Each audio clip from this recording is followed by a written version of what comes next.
In short, the worst is yet to come, and for many people, 2023 will feel like a recession. The International Monetary Fund lowers its outlook for the global economy. Hello, I'm Mike Walters, sitting in for Anna Naidu, and this is The Heat.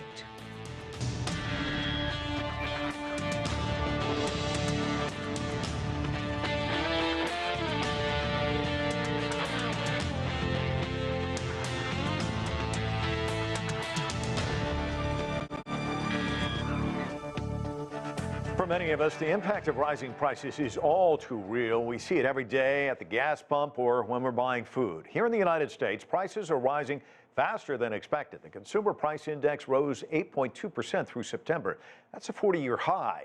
At this week's IMF World Bank meeting in Washington, D.C., the forecast was clear. Countries accounting for a third of global economic output will shrink next year, suggesting that 2023 will feel like a recession to many around the world. Kate Fisher has more in this report. The excitement of holding the first in-person meetings of the IMF and the World Bank since the outbreak of the COVID-19 pandemic couldn't soften the severity of the message that was delivered by the leaders of both institutions. In back-to-back news conferences this morning, they both warned of severe problems for the global economy ahead and a tough 2023. David Malpass, the World Bank president, warned of a global recession, and to that end he announced that the World Bank would be providing a further $530 million to Ukraine. That brings the total value of disbursements given to the country this year to around $11 billion.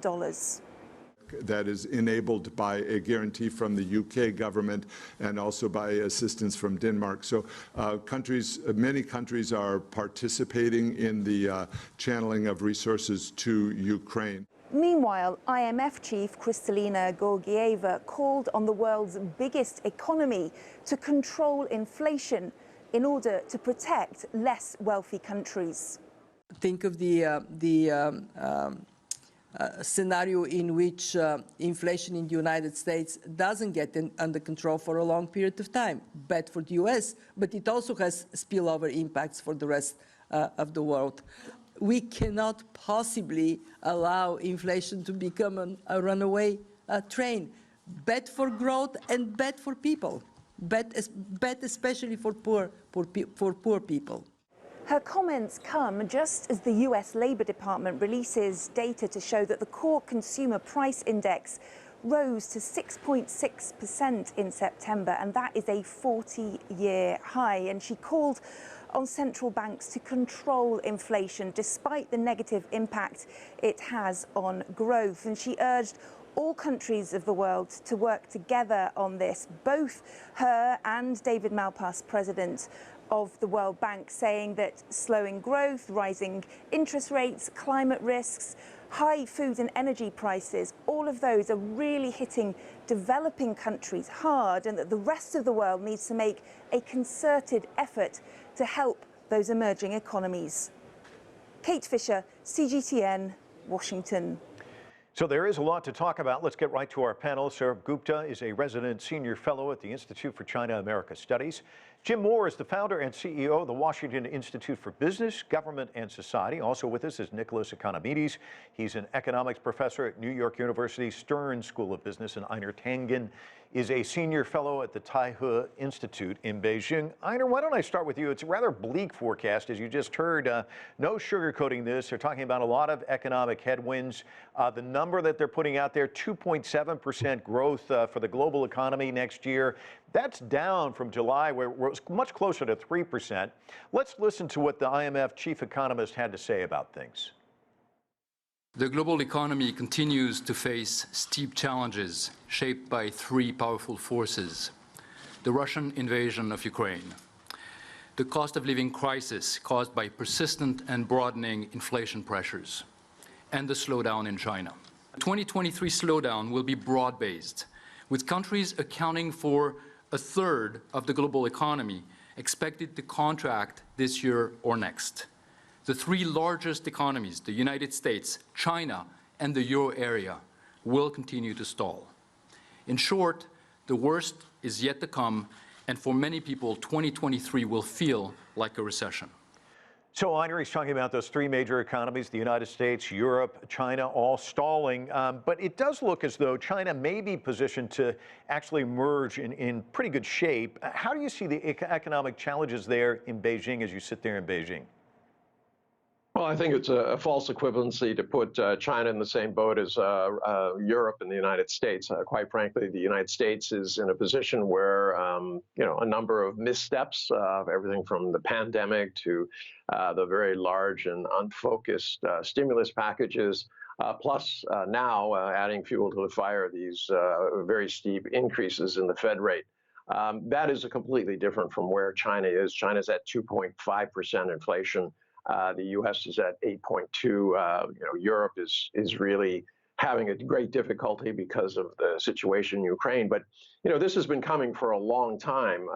This kind of profligate spending and borrowing that's been going on. U.S. is at $31 trillion in debt, and this has been copied around the world because there's so much loose money. Now the piper's demanding to be paid, and it's going to be a very, very difficult time. They keep saying, well, maybe we're going to go into a recession, but I really think what we're looking at here is a depression. There's no unity going on. You already had 18 countries been asking for, have received debt relief, and 28 more on the board, and there's going to be more to come. Nicholas, well, the IMF is saying the worst is yet to come. They are talking about a recession next year. Break it down for us. I mean, what can we expect? And obviously, a recession in the United States might look different than a recession in Europe or in China, for that matter. I mean, how do you see things playing out? Well, to a large extent, the recession in the United States is because of the actions of the Fed to increase interest rates extremely steeply. And at the same time, the action of the American government not to have fiscal discipline, but to keep spending too much. If the United States government had some fiscal discipline, then the Fed would not have to increase the interest rate so much, and we would have a slowdown, but maybe not a recession. Additionally, and it wasn't mentioned this far, these high interest rates have had a tremendously negative impact on financial markets. And you might say, who cares? But these financial markets are the ones that are supporting innovation and growth in the United States and the rest of the world. So we should take it seriously that they are doing okay. We shouldn't coddle them, but at the same time, we shouldn't really kill them. So I think that we have a situation in the United States which is not good. And unfortunately, in many other countries and areas of the world, especially Europe, because of the issue of the war and the availability of natural gas to the northern European countries. James, as we said earlier, the U.S. Consumer Price Index, 8.2% through September. That is a 40-year high. The Federal Reserve, Nicholas just pointed out, they've been raising interest rates. They look likely to do it again in the not-too-distant future. President Biden says if, and that's an if, the U.S. goes into a recession, it's going to be mild. How do you see it? Well, first of all, I think it's important to realize that historians years from now will look back on this period as having been quite a study in economics because so many things have happened at the same time that have created the climate that we're sitting in. It's been mentioned, of course, COVID in China took a very strenuous approach to being able to close down the country as a result of COVID. We've been talking about inflation, but there are other impacts that have been induced by others, such as the recent decision made by Saudi Arabia and OPEC Plus to be able to cut the supply of oil. I think it's fair to say that one of the big reasons for what we've been going through right now is the Russian invasion of Ukraine. It is not a bilateral situation between Russia and Ukraine. It has been a global situation that has been in effect. We are certainly going to see a recession, and if the past is prologue, I think it's important to realize that the Federal Reserve is looking back to the days of Ben Bernanke, who just received the Nobel Economics Prize in the past couple of days, as well as Paul Volcker, in which they were very strong and had a lot of criticism at times in the way they were handling the economy by trying to really, in some ways, choke the valve. And again, we're going to be seeing very shortly, just before our midterm elections here in the United States, another rise in interest rates, which will probably be 3/4 of a percentage points. That's history in the making. We've never seen anything quite like this in the course of 1 year. And Jim, obviously we keep hearing about the soft landing. I mean, is that what kind of impact do you see with that? And when we talk about recessions and the U.S. president saying, well, if there is one, it's going to be mild. Do you see mild as just short term, or the impacts are going to be mild?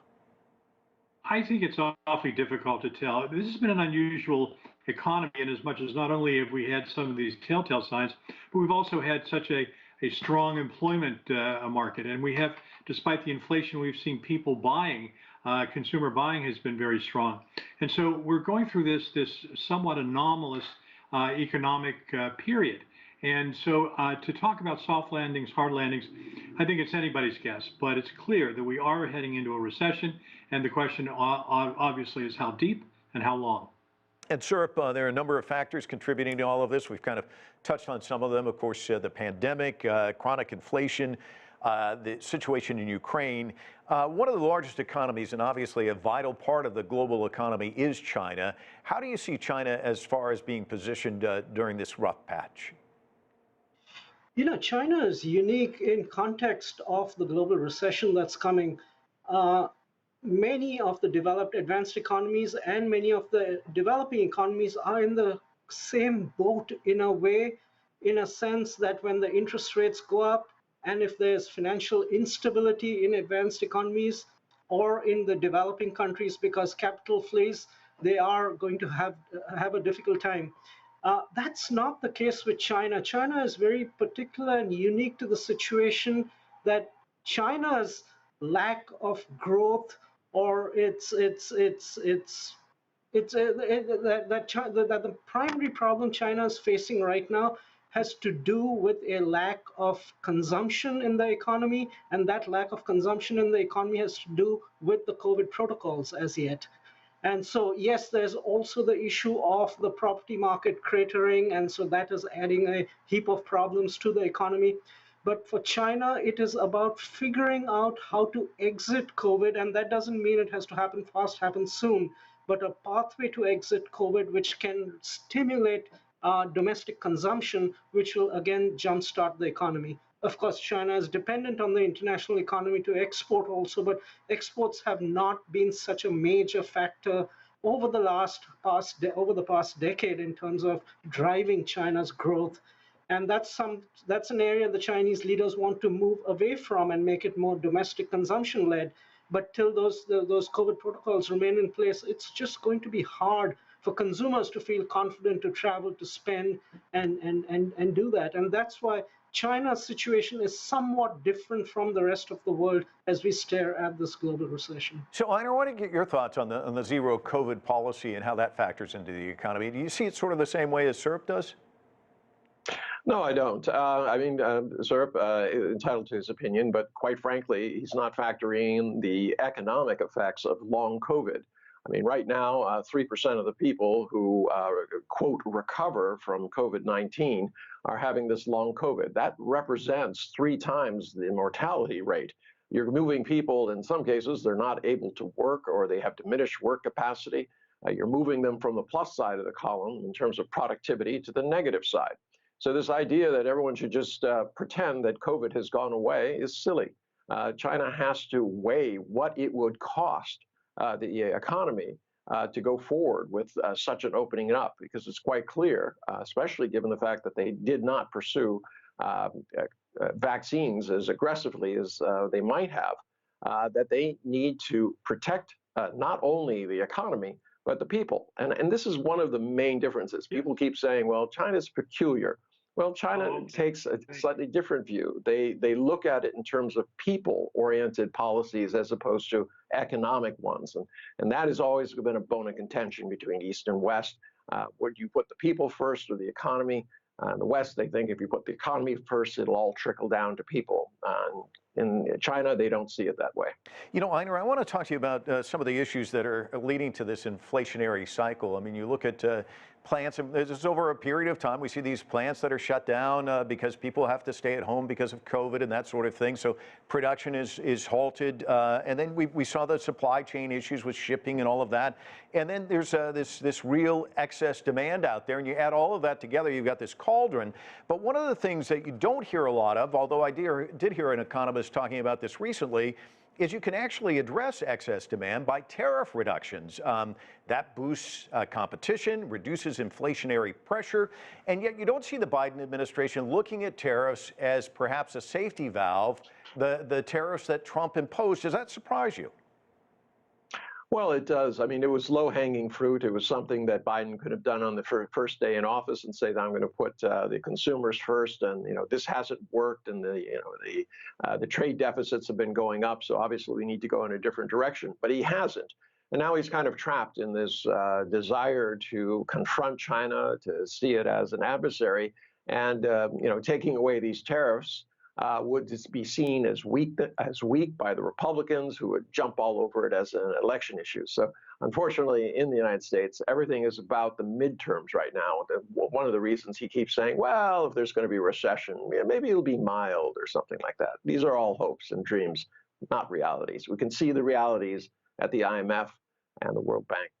Nicholas, let's talk about another reality. According to the United Nations, more than 700 million people, about 10% of the global population right now, living in extreme poverty. Obviously, that's only gotten worse with this global economic crisis that we're looking at. Let's listen to the World Bank President, David Malpass. He talked about that. Let's listen. We did our poverty report last week for the first time in 2 years, or it's a 2-year cycle. It shows 70 million more in poverty, and also very concerning, a 4% reduction in median income. So as we think about our goal of shared prosperity, it's not happening. There's reversals going on in development. I call it a crisis facing development. Crisis. Nicholas, how would you describe it? What are we seeing here? Well, we see a lot of inequality, and a lot of relatively poor nations are heavily indebted, and that's definitely an issue. So to some extent, the World Bank can alleviate the extra burden of debt. But I think more generally, we need to institute policies that would allow businesses to grow in these poor countries and go away from just giving gifts, but provide the capital and provide the appropriate incentives so that businesses can grow and the countries start coming closer to these countries start coming closer to the developed countries rather than going backwards and having bigger distance between us and them. And Nicholas, with this bleak economic prospect looking at 2023, we're talking about 700 million people facing extreme poverty today. What does it look like? Just parse it out for us. What does the next year look like? I mean, obviously that number is going to grow, right? Well, I think it can get worse easily because of high interest rates in the United States and a general flight of capital towards the United States. So that will have high worldwide interest rates that people are not going to be able to pay in poor countries. Plus, the Russian invasion of Ukraine has created problems in supply of basic goods, such as wheat and oil, that are going to affect much more the poor of the world, especially the people in Africa, rather than the developed countries in Europe and in the United States. So the Europe and the United States might see higher prices, but it's unlikely to see shortages except for the natural gas problem in Western Europe. Now, the rest of the world, unfortunately, might have shortages of basic goods, and that's not good. People could die, people could be in extreme kind of conditions. And I think the political systems of various countries which have guaranteed their population some level of food, some level of survival might be in jeopardy. Jim, let's talk a little bit. Einar brought up the midterm elections. Tobias Adrian, the IMF Director of Monetary and Capital Markets, says a shift in investor sentiment could see a further 20% downside in the U.S. Stock markets, talking about rising interest rates and future earnings expectations as factors there. We already hear a lot of middle-class people complaining that their 401ks are just getting battered right now, and things probably don't look much better moving forward. What is all of this going to mean for the average investor? Well, quite frankly, I think that's very much on the mind of the Federal Reserve and why they've been raising these rates as rigorously as 0.75% each time they meet. And it's because they're trying to see that the pain takes place now rather than extended over a long period of time in which it will have greater effect.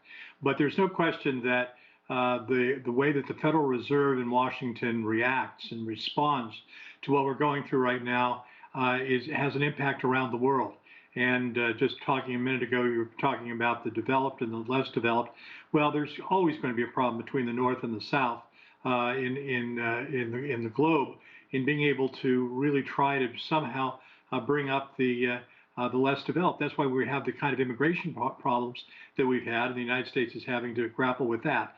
So I think, we've got to understand that there must be some pain, there must be some efforts made to be able to wrench the economy, both the U.S. economy and the global economy, away from this recession period.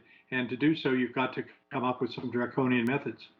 Saurabh, let's talk about that. He says there's always going to be this disparity between the North and the South, and the global South was already reeling from the pandemic recovery, already a bit of a push because you're looking at a region dealing with food insecurity. They've also got this energy crisis that they're trying to grapple with. Are there any actions they can take to try and move things forward?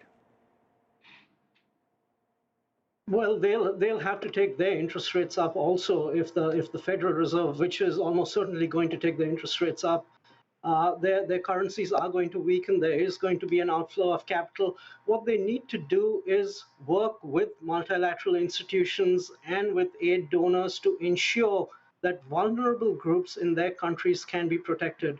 What they should not do is have across the board subsidization or price caps, etc., when they can't afford these things.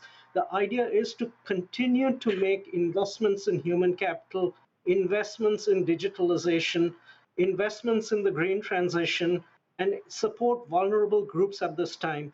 And this might also be a good time to have that conversation at the multilateral level in terms of debt resolution frameworks, debt restructuring, etc., etc.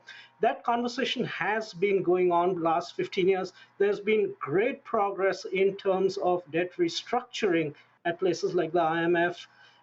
In terms of providing immediate liquidity support on a short-term basis, that conversation has not gotten too far. IMF has tried, failed, etc., etc. But at this point of time, the multilateral institutions are well funded. They're not lacking financial capability, especially with the SDR allocations which have been made recently. So there is ample money on the table, but that money needs to be guided in the right places, and countries have to be careful not to be wasteful at this point of time when they are on the edge. China, Einar, has obviously been a leader when it comes to globalization, and it has major trading partners all around the world. But as these economies contract, what's going to be the impact on China? Well, obviously, global demand goes down, but quite frankly, China is a low-cost producer for so many things. There are things you just cannot do without. These are essential goods, intermediate goods. For instance, if you're keeping your car and you're not buying another one, unfortunately, you're going to need parts. Those parts are made in China. Not because they have to be made in China, simply because it's the most competitive place to do so. And there are a lot of categories, especially in essential items and goods. I mean, China doesn't make many clothes as it used to, but it certainly makes all the cloth, a good percentage of the world's cloth. So China will weather this. What's worrisome, though, is global commodity prices. Assuming that they come down, China will be in a better position. So it's not all bad for China, but a destabilized world and the kind of civil unrest that is going to be coming from this is really bad, not only for China, but everybody else. And this is really the crux of the problem. You had the, basically US and UK have been called on the carpet by the banks saying, look, you guys are acting selfishly or irrationally. In the case of the UK, trickle-down theory at a time when people are suffering. But where is the overall plan? Where are the countries coming together? Where's the G20 stepping up to deal with this? You don't see that. And that is really what is going to hamstring this recovery, is this inability to work together because of trust issues. Nicholas, we just heard Einar say it's not all bad. I want to ask you, you're the economist, what's the silver lining out there, Nicholas? Do you see any, and are there any reasons for optimism? Well, I think what needs to be done is that the leadership in the United States starts taking the economic situation seriously. For a long time, President Biden said, oh, it doesn't matter, inflation is okay, it's temporary, it's not such a big deal. Now he started saying, oh, we might have a slight recession. I want him to think seriously what a serious recession, a big recession is going to be, because that's what we are facing. And I think it's crucially important for the United States to show fiscal discipline, not to spend more money, not to keep spending money because it looks good. We are not in that period of time in which this can be tolerable. So it's important for the United States to restrain its fiscal expansion so that the Fed does not have to go more than a couple of 0.75% increases. So by the end of the year, that there would be no more increases in interest rates.